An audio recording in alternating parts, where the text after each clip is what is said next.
When it comes to living life, there's a lot to overthink, but I don't ever have to overthink my water.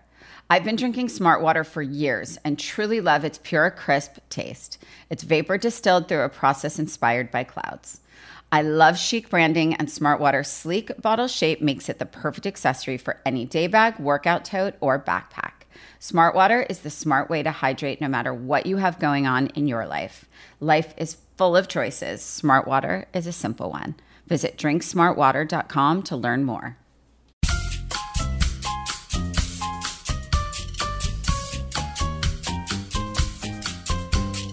Hi, everyone. I'm Rachel Zoe, and you're listening to Climbing in Heels for your weekly dose of glamour, inspiration, and, of course, fun.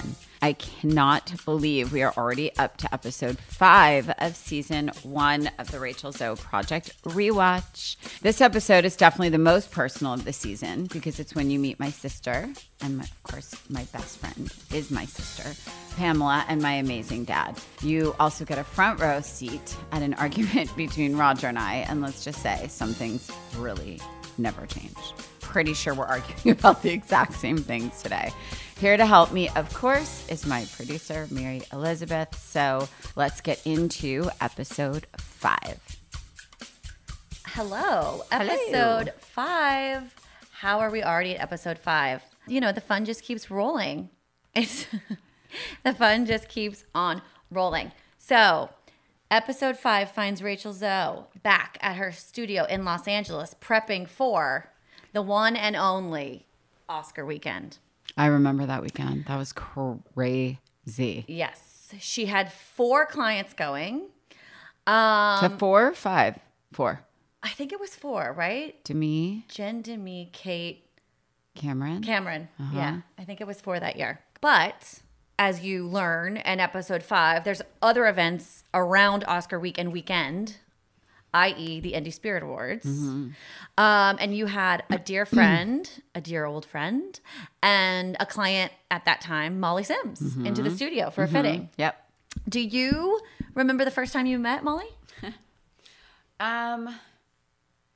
We talk about this all the time. I literally cannot remember the first time I met her because, like, we always try and remember, and I think it's sort of like Fashion Week at like some event, and we were like sat next to each other, and I'll sometimes like find pictures or videos from that time or like old footage from something, and I think we just kind of kept running into each other. And then one day she like appeared at my studio and was sort of like, help, I need you to dress me. I know you don't have time for me, and I'm not like an A-list actress. I'll take anything. I'll just give me anything, like off any rack. I don't care about the brand. She was so funny about it, but she was so easy. Yeah. Her fittings were like 20 minutes. I think she even makes a comment in the episode. She's like, this is why I love Rachel. It's like I try 2 things on, and then I'm like ready to go. So in the fitting, it's established that it's basically down to 2 looks. One is a long blue Missoni, and one is a short Missoni with like Missoni these with mirrored, big mirrored paillettes at the top. Yep.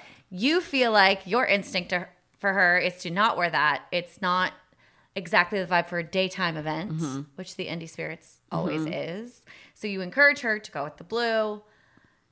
She is clearly more into the short cocktail look. We sort of end it with Taylor says, I'm going to bring the looks to her Saturday and she can decide. Well, you kind of have to do that, you know, because there's a lot of psychology involved in being a stylist. And I think especially in a situation like that with Molly, as we've seen in earlier episodes with Joy, you know, the thing about being a stylist, at least for me, was I had clients that would like want to do 26 fittings for one look. Sure. And then I had clients like Joy and Molly, and, you know, in all fairness, they were both former models. So they were so used to sort of that whole like speed fitting thing of like trying something on next. And it was sort of like, it was a gift, quite honestly, for me as a stylist, because it was always so efficient. It was like, okay, what are your favorites? Let's try those on. Okay, let's move on. But when you actually take it as a client, you have to really be considerate of their mood and what they feel like, what the weather is, even in LA. And award season historically we would get heavy, insane rains. Yes. And it gets very cold, honestly. And It does, yeah. you know, I think people think it's always like rainbows and sunshine out here, but it's not. Right. And certainly cold enough for what she ended up doing, Well, which is yes. And I think the thing with Molly was she was like, just tell me what to wear. But then, like, if nobody was with her, ultimately she just went with what felt right in at the time. And, you know, she should. But at the same time, like, if I was in the room with her, I would have been like, you're not wearing those. I know you're cold, but you're not wearing them. Right. I know you're cold. You're not wearing them. you will freeze for the photos. You'll freeze for the photos. You can put them in your bag. And after you walk the carpet, put them in. Also, she had such beautiful legs. And, like, you know, I understood. Like, I'm always cold. So I do understand why she did it. I think I just was like, no, Molly. But it was, in hindsight, it's like funny. But I think like at the time, you're just like, oh, man. Do you have another instance of a client Hundreds. that, I was going to say, can you think of just one instance where a client you thought everyone was dead set on a look and then it's time for the carpet and it's not the choice? Yeah. I mean, what's one that comes times to mind? Well, I mean, probably the most well-known one was Anne Hathaway the night before the Oscars changed her dress. I'm so glad you brought it up. That was jarring. And correct me if I'm wrong. Mm-hmm. The reason why she wanted to change the dress was because another actress was doing they all went to dress rehearsal the day before for the Oscars. Mm-hmm. Because she was nominated, I believe, for Les Mis, she was doing a full-on dress rehearsal for either a performance or for hosting or for I'm trying to remember because it wasn't the year that she hosted. So it was like... it was the Les Mis year. Okay. But I think she was presenting and or she was performing. Presenting, and I think what happens is if you're involved in the show, if you're presenting and or performing, if you're involved in anything with the show other than accepting, you have to go to rehearsal the night before. Right. So she must, so rumor has it, she caught wind of or saw another actress in a gown she felt like was too similar to what you guys had selected for Sunday. I mean, I think as girlfriends do, they do a what are you wearing? And I think in the world of Oscars in Hollywood, I think that's a pretty dangerous game because I think it's already like you're at the height of insecurity in those moments most of the time. Totally. I mean, listen, I know for me, you know, we all have our own insecurities, right? But I would say for me, when it's a really big thing that is something that I'm getting honored at, I get a whole different set of nerves around me that like I have no control over. It's just sort of like you feel you're most vulnerable and insecure and like your tension is just really at an all-time high. I know like you're just very what's the word? Your threshold's very low for everything. And I think in that moment, you know, I think in Hollywood, obviously being the biggest stage for people looking at you, you know, she was nominated and we had this incredible gown. And the only reason I talk about it is because she actually made a public apology to the house. So, you know, she did share that she changed last minute. And I think ultimately in hindsight, I don't know how she feels now, but I know in that moment, like, I knew the stylist of the other actor, and the dresses really were not similar. Sure. They were different designers and different vibes and different everything. And, you know, and it was a change at, you know, 7 a.m. on Oscar day. And I was not with her because I was with another client who was getting nominated and ended up actually winning. And actually, they both won. She just wanted a different category. She just wanted a different dress. Yeah. So, you know, listen, I think at the end of the day, as the stylist, you have to know, as I mentioned, it's just they're at height of insecurity and self-judgment and frenetic and changing mind and whatever. But it was funny because the client that I was with, Jennifer Lawrence, I just remember her looking in the mirror like, even if I don't win tonight, I'm winning best dressed. Yeah. You know, and and at that point, like the sort of happiness that I feel in that moment is overwhelming because as a stylist, that's actually all you care about. You don't care about anything else. Even if I hated the dress, like, which I didn't, I was obsessed with it. But like, had I even not liked her dress and she said, I love my dress the most and I look the best, then then I did my job. Then that's it. Yeah. You know? Well, you did what you're paid to do. Right. I did what I'm paid to do. And I also think in those like Molly moments or joy moments or whatever, you have to just remember like they're the ones going out there to put themselves out in front of people. If they don't feel 100% like themselves, it's not great. It's not going to be it's great. It's not great. Yeah. It doesn't, because you can see that. Yes. You know? It does like trickle through. Yes. For sure.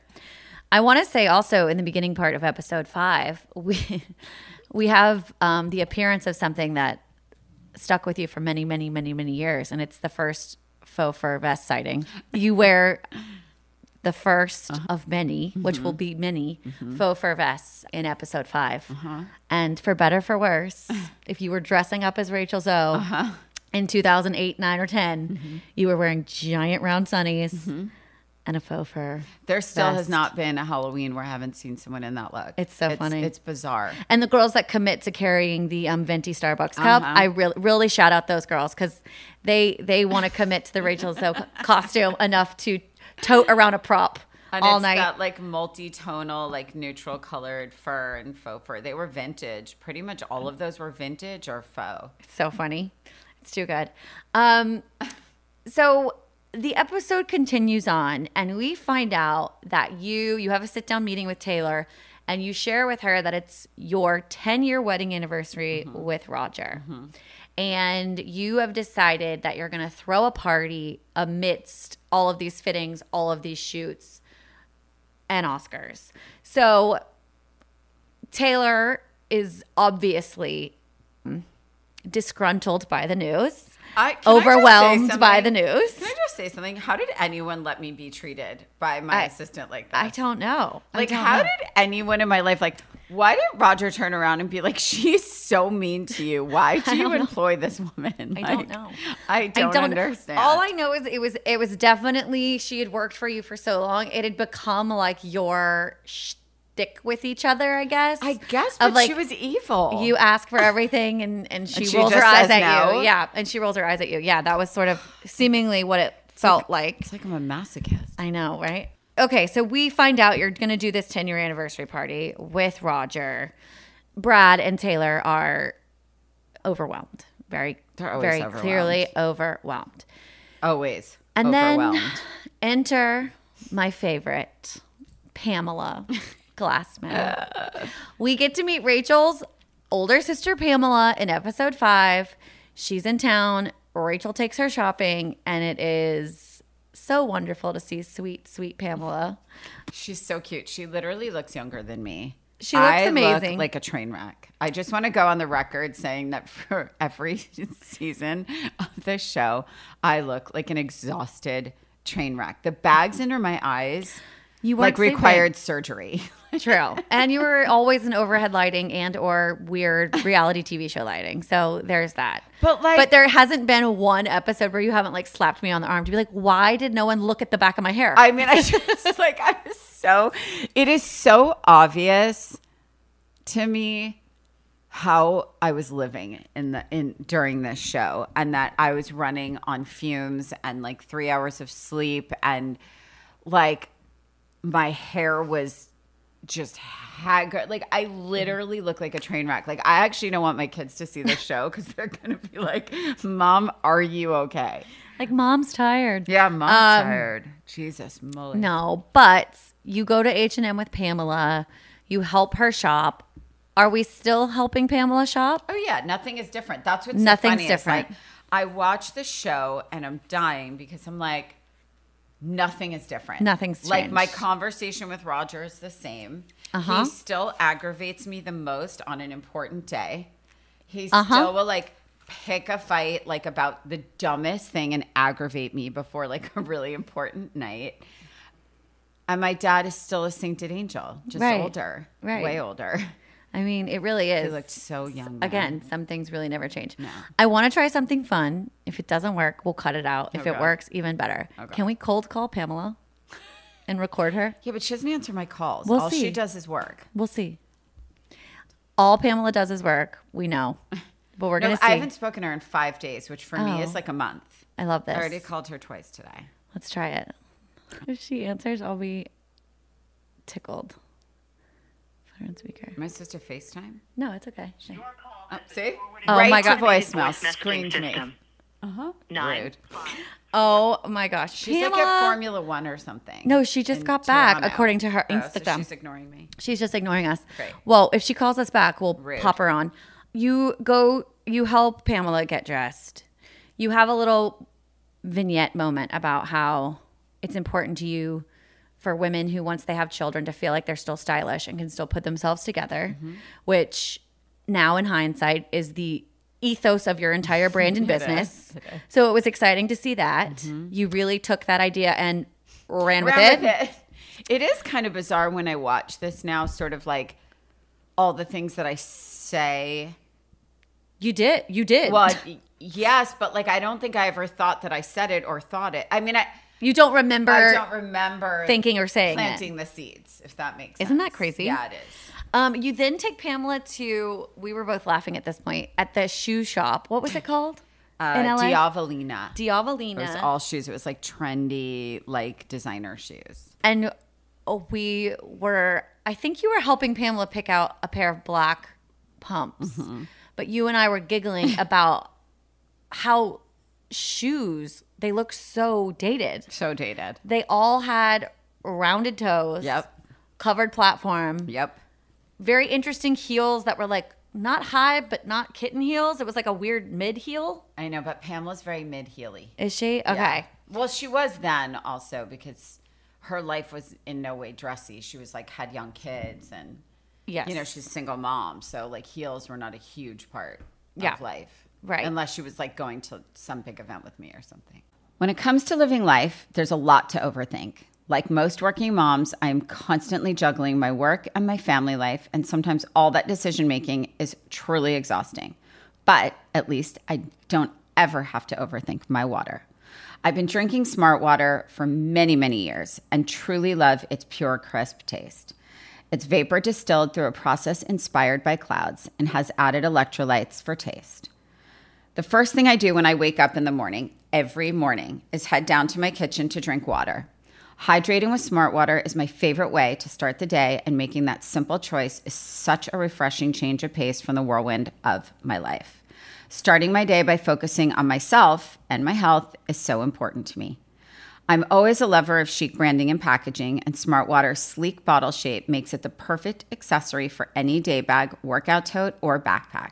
I absolutely love how the rounded bottle fits perfectly into my kids' side pockets for school or camp. Smart Water even looks chic displayed on any counter or vanity in my house.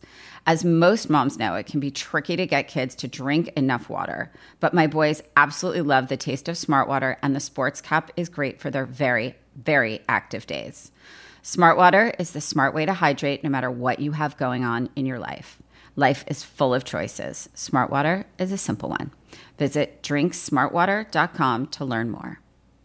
My dad works in B2B marketing, but I never really knew what that meant. Then one day my dad came by my school for career day and told everyone in my class he was a big MQL man. Then he just kept saying things like, the more MQLs, the better, over and over. My friends still laugh at me to this day. I think it means marketing qualified lead. One thing's for sure, I'll be known as the MQL man's kid for the rest of my days. Why couldn't you just be a fireman or a lawyer? Why? You ruined my life, Dad. Not everyone gets B2B, but LinkedIn has the people who do. And with ads on LinkedIn, you'll be able to reach people based on job title, industry, likelihood to buy, and more. Start converting your B2B audience into high-quality leads today. We'll even give you a $100 credit on your next ad campaign. Go to linkedin.com/customer to claim your credit. That's linkedin.com/customer. Terms and conditions apply. LinkedIn, the place to be, to be. AI might be the most important new computer technology ever. It's storming every industry, and literally billions of dollars are being invested. So, buckle up. The problem is that AI needs a lot of speed and processing power. So how do you compete without costs spiraling out of control? It's time to upgrade to the next generation of the cloud, Oracle Cloud Infrastructure, or OCI. OCI is a single platform for your infrastructure, database, application development, and AI needs. OCI has 4 to 8 times the bandwidth of other clouds, offers one consistent price instead of variable regional pricing, and of course, nobody does data better than Oracle.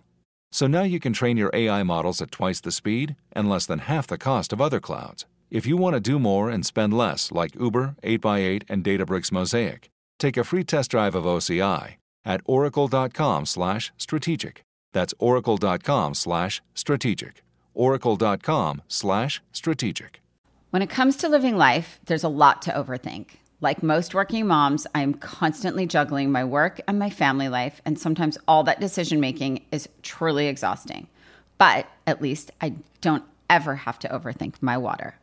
I've been drinking Smart Water for many, many years and truly love its pure, crisp taste.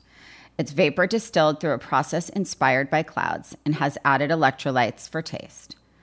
The first thing I do when I wake up in the morning, every morning, is head down to my kitchen to drink water. Hydrating with Smart Water is my favorite way to start the day, and making that simple choice is such a refreshing change of pace from the whirlwind of my life. Starting my day by focusing on myself and my health is so important to me. I'm always a lover of chic branding and packaging, and Smart Water's sleek bottle shape makes it the perfect accessory for any day bag, workout tote, or backpack. I absolutely love how the rounded bottle fits perfectly into my kids' side pockets for school or camp. Smart Water even looks chic displayed on any counter or vanity in my house. As most moms know, it can be tricky to get kids to drink enough water, but my boys absolutely love the taste of Smart Water, and the sports cap is great for their very, very active days. Smart Water is the smart way to hydrate no matter what you have going on in your life. Life is full of choices. Smart Water is a simple one.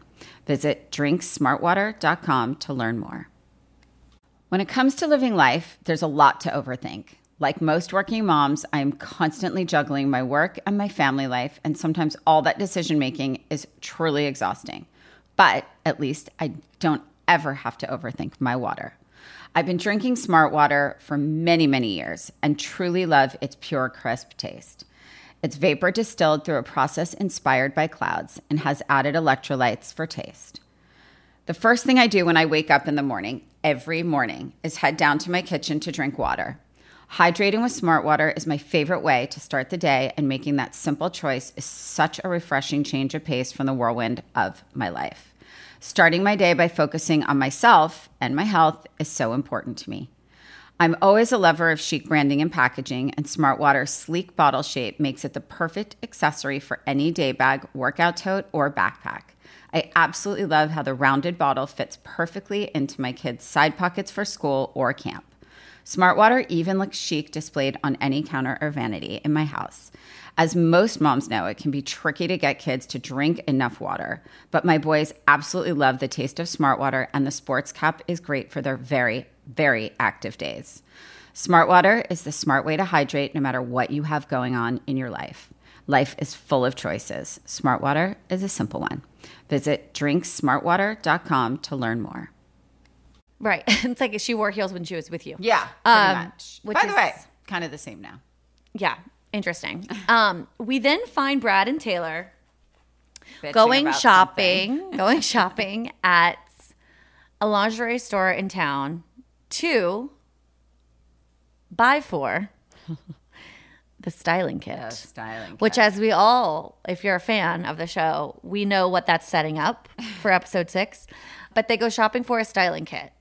I do want to hear, in your own words, the importance of the styling kit. Oh, well, the importance of the styling kit. I mean, think about a doctor without their doctor things. Think about a makeup artist without makeup. Right. It's Because this- the lay person would go, well, what's the big deal? Right, of course.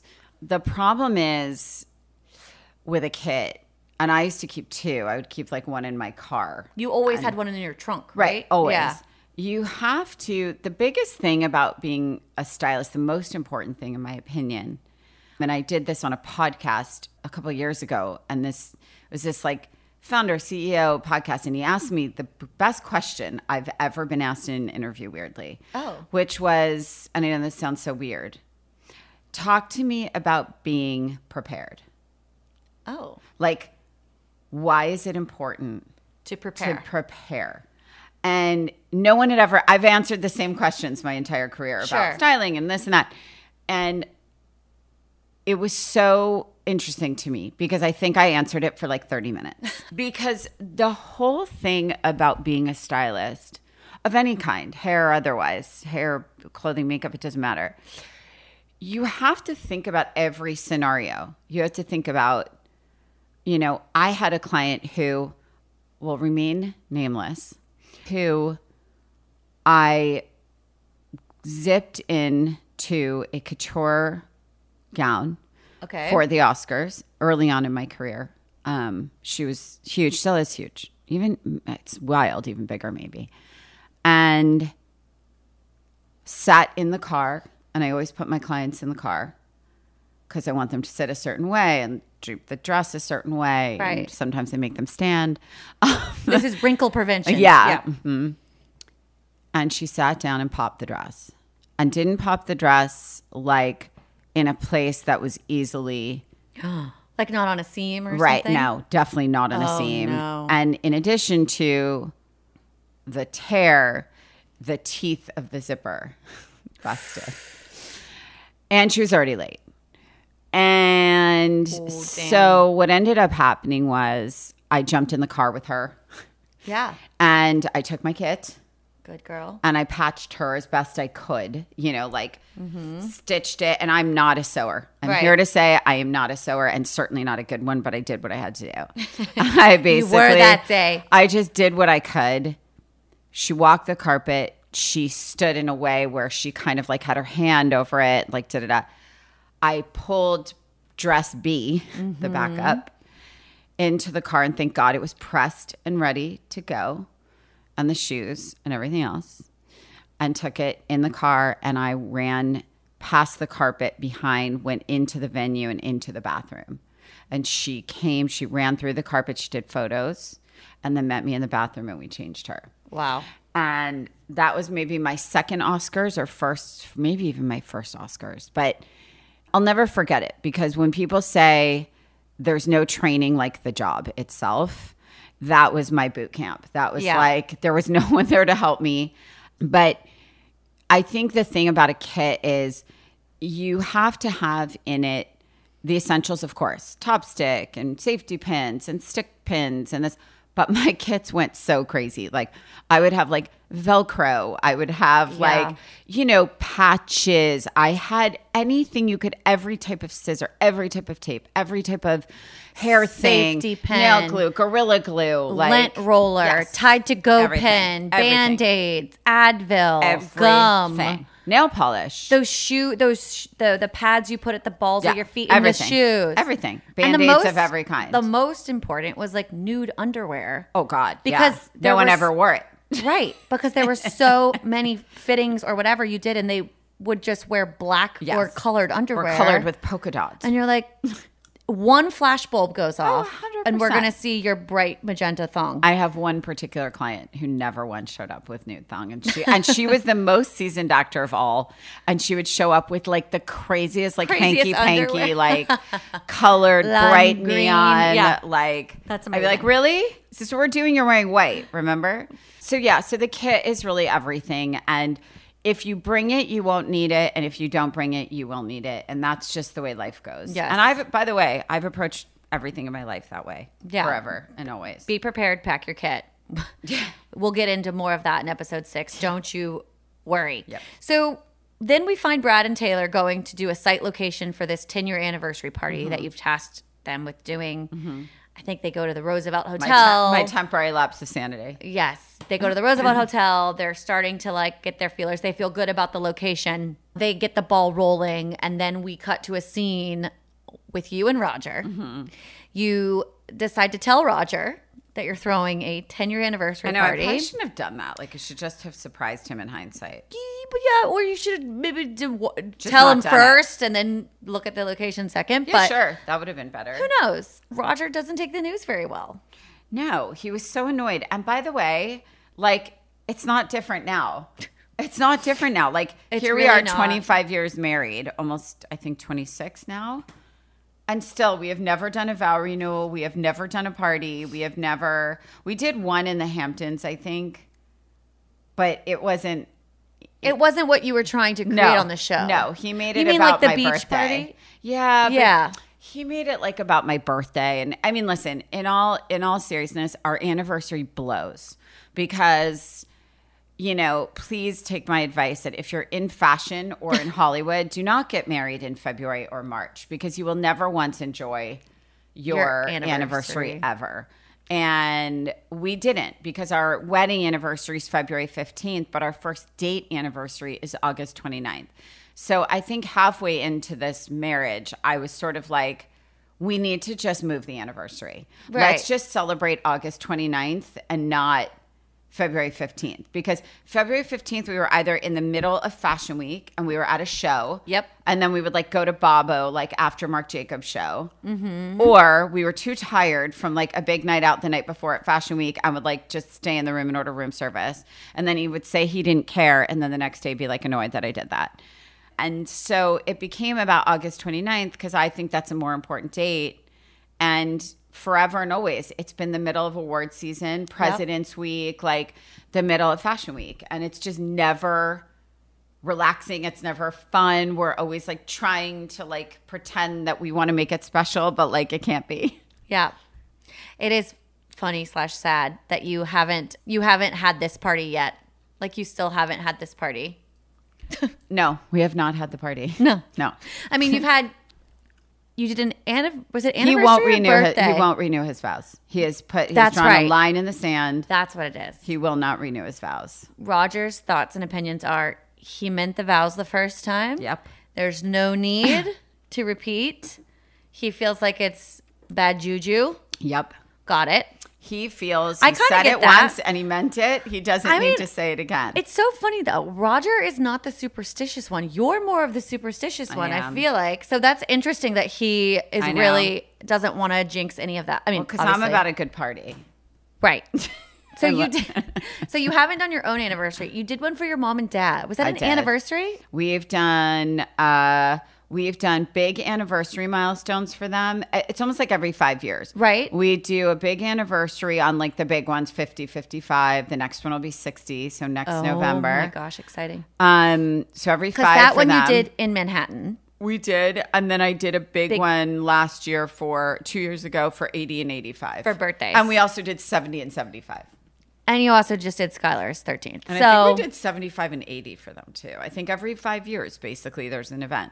That's right. Because your parents are 5 years apart. Mm-hmm. So they hit milestones like at the same. That's nice. Good time. Is it though?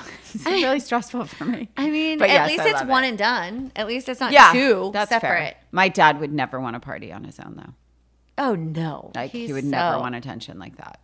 Right. Well, that's what brings me to another lovely part about this episode is that the world gets to meet your amazing dad, Ron. He's so young in that show. He's so young in the show. Rodger doesn't even look old enough to be married. Rodger looks like he's 24 or something. It's absolutely wild. And I think we did the math. He was like 39. I think so. Mm-hmm. Late 30s. That sounds right. Crazy. He looks like a baby. You get to meet your dad, and unfortunately your dad's had planned a trip with your mom to come out to visit you. Right. And she stayed back. She stayed back because your sweet Uncle Jerry passed away. My great uncle, my mom's uncle, who was a war hero. Right. As so well. Do you remember, I mean, obviously that wasn't staged for Bravo. No. That obviously was something that was very real that was going on. Yep. Do you recall him being ill? And do you remember, like, I think there's a scene where your Aunt Sylvia, you talk to her on the phone and she says you got to say goodbye to him, or you had gotten to see him before he passed. I did. I think it was quick, but it was like he had failure of something in organ, you know. Yeah. But my great aunt died when I was pregnant with Sky, but she died so quick. Like it would be so hurt. She wouldn't want to inconvenience anyone. She's like, don't make a fuss. Do not make a fuss. She died in 24 hours at 92. God bless her. And my great uncle, the thing is that I don't know if I talked about in the show was that my great aunt and uncle are my mom's aunt and uncle, and they lived 5 minutes from me growing up. And so they were like, I never had nannies that watched me or babysitters. I had my grandparents on my mom's side and my great aunt and uncle. So Right. they were like second parents to me. Yeah. And so my relationship with them was incredibly close, and they were the most saintly people ever. And again, he was a war hero, and in Iwo Jima, Wow. he had all these medals that my cousin now has. He won a Purple Heart, right? Yeah. Wow. That's And I believe amazing. he died, as I said in the show, on like the same day that he was given his medals. That's after crazy. the Or war. like the Yeah. anniversary of Something his like medal. that. Yeah. That's beautiful and amazing. I want to backtrack just slightly, and then I want to get into like when we meet your dad and the sort of significance of his wisdom for you, which he's still trying to Still impart on you. imparting my wisdom. You were hired clearly in the thick of Oscar week for a very big campaign for a Japanese supermodel. Yep. I believe her name was Jessica Michibata. Yes. And it was the first time in the show that we really get to see your like you spread your wings, Right.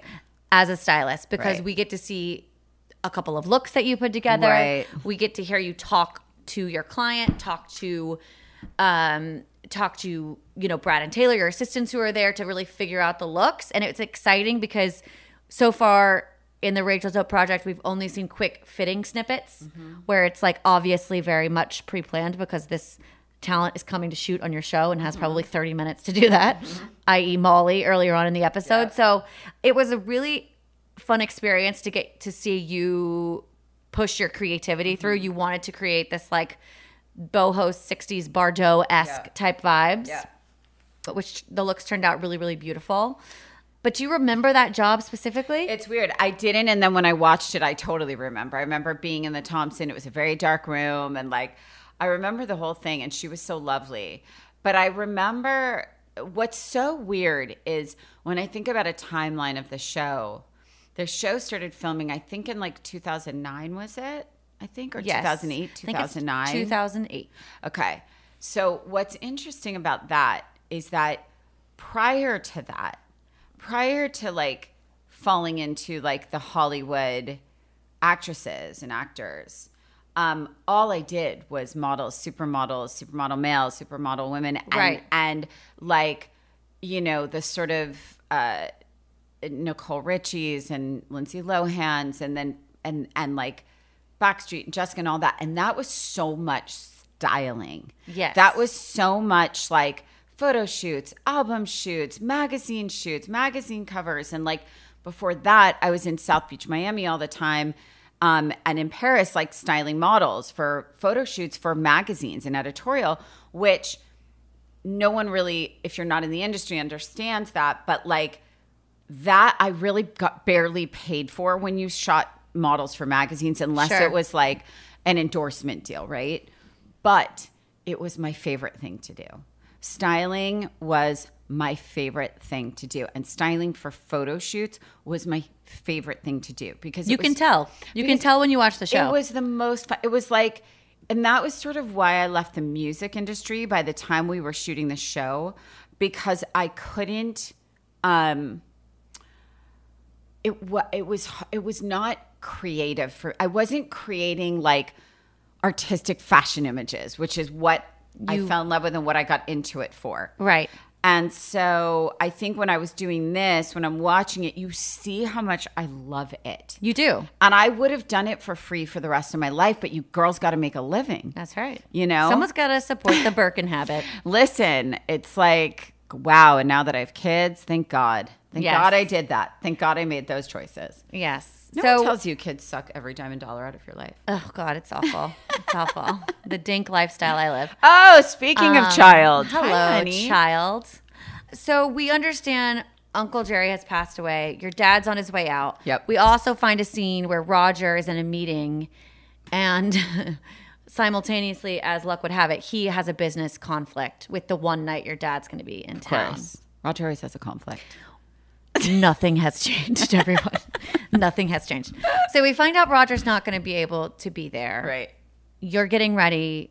You have a phone conversation with him, and you're pretty disappointed. Right. I think you say, like, why would you do this to me on one of the hardest days Totally. of my life? I feel like I said that like a week ago, too. I mean, probably. There is something very like psychological about that a friend of mine told me, that her husband, when it's a big moment for her, they get in some crazy fight because totally. It's like everyone's on a 12. Yeah. Everyone's on a 12. We also find out that you go in for an upper endoscopy because you have had a chronic stomach ache, and I still do. You still do. Nothing is different from the show, except that I have a child, and a she's due for another upper. Everyone, she's and due everyone for another have upper. the visual. My 13-year-old just walked in, and now he's listening and has not seen the show. He's going to come and watch us with us. Though. Yeah, he's going to do an episode. So you find out you don't have another ulcer. Hallelujah! It's just stress, and you need to chill. Which brings in a scene with your dad, Ron. And you say, Dad, how were you a husband? How were you a father? How did you create 2 businesses? And what does he say to you? He said that he's not someone that ever put work before family. That's right. And then what's so interesting is I couldn't even wrap my head around it because all I did was work, as illustrated by the bags under my eyes. But in hindsight now, that I had my kids, and when I had my first son, I just like stepped on the brakes and was like, everything is a distant second to this, right? Exactly. He also highlighted something that I think is important for you to continue to remind yourself about, and to continue to give yourself a boundary to say no, is because he said that your social life and your work life are melded into one. Yep. So you're finding yourself always saying yes because it's for a friend or it's for a client. It's true. And still true. There are some times where you're going to have to go, I can't do it all. Right. And something's got to drop. Right. And it's true. And I still find myself. It is easier for you now with the kids. Definitely. Because you have your kids. And I think once you become a parent, you're able to say no, because everyone knows kids come first, right? Yeah. I mean, I don't know that everyone knows, but I definitely know I know. And my 13-year-old did give me permission to go back to working as hard as I used to. Oh, that's good. He's too busy. He could care less. He's too busy. He wants an e-bike. It's all fine. Okay. Not getting an e-bike.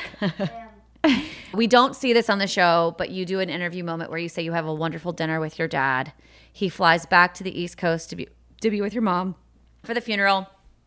And then it's in the great wisdom and conversation with your dad that you realize you shouldn't be so hard on Rodger for not wanting to spread yourself so thin. Right. For the 10-year anniversary party, and that you come to your senses, air quotes, and decide just to go on a date with Rodger to a restaurant I've never heard of, which I think means it was a Bravo setup. Is that right? Yes. Right? Totally. Yes, that restaurant. I'm trying to even remember. It was like Komsa, I think. Yeah, it was something to that effect. And you enjoy a nice dinner with Rodger. I remember that dinner. It's so weird. Like, I literally remember shooting that scene, and Rodger was so happy to just be eating and drinking. Like, oh, totally. And, you know, and in hindsight, like, the thing about those dinners, like, yes, it's set up because they need to get this sort of final, like, moment. The button of the button of it. And I never really liked those because it felt so forced. And then basically they would shoot sort of for, like, 20 minutes, and then like we just had a fun dinner. Do you know what I mean? Yeah. So because they obviously have lights up, there's cameras up, right? There's people truly eating. Right. What it seems like they're not like hiring actors. Yes. Reality TV shows aren't that staged. No, but I would say this. I would say, and I know this sounds ridiculous, but like I mean it, and I'll probably say it 60,000 more times. Based on how I look in the show, you could tell that for me, like. I wasn't obsessed about like lighting, and I wasn't obsessed about the look. I actually was so much more obsessed with the content of the show being as real and organic and not staged. And when I look at it, you can really see those moments that like were created to the hardest thing about shooting this show, and I think probably any docu-series, is there needs to be a beginning, middle, and end in each episode. 100%. And yet there is not in life Nope. a beginning, middle, and end. And so for me, I think it always made me, it was just very challenging for me to sort of yield on those things. Like, no, I'm not shooting that because that seems like set up and scripted. And so I tried to kind of get bits of what they needed while still maintaining a reality. It feeling natural-ish. Yes. Yeah. Yes. It's so funny, too, because, again, your show was out at sort of the beginning of the wave. There was no of docu-series. unscripted docuseries. The TV. Real World, I think, was the only docu, Yeah. like sort of not a Project Runway type show. Format show. Yeah, there was a few others on Bravo, but not a lot. I think there Housewives came out later. No Housewives, yeah. It came, I think, in my last season or second to last season. That the sounds Housewives right. came out when like Nene. That was Real Housewives of Atlanta, and that was like the 4th Yeah. franchise. So maybe it was earlier. Maybe it was like It was somehow right it did in not the middle. exist when I started. Well, it had to be some point because I remember the Bravo promo you did with all the Right, housewives. right. So it must have been happening Right. sort of simultaneously. But yeah, I think as a viewer now, we're so used to watching and consuming that kind of television that like you can immediately as the viewer go like, oh, that's not a real scene. Like that was for the show, or that was for 100%. them to get from point A to point B. 100%. Right. Yeah, I mean, I can see it. Yeah. And it which still is so makes me a funny. little uncomfortable too. Does when I it? watch it. Yeah, because I like the real stuff. Yeah. And I think obviously because I was in it, I know what. Yeah. I just still can't believe how mean my assistants were to me. Like they talk shit about me, and Taylor yelled at me all the time. I know, it's wild. Like someone was watching, was it Kelty? Was like, why was she so evil? Yeah. Yeah. Yeah. It's just there. It's shocking because, I just think it's shocking because people are a little bit more precious these days, I think. Okay. Well, I'm excited for episode 6. Yeah, episode 6 is a big one. We have right? some surprises in store. And we also, it's really Bravo universe gold moments that are pretty iconic to the Rachel Zoe project franchise. So I'm excited for episode 6. Don't forget, guys, to keep sending your Rachel Zoe project rewatch questions to @ClimbingInHeelsPod on Instagram, because we will go through in episode 6 and after and answer all of your viewer questions. So stay tuned for that.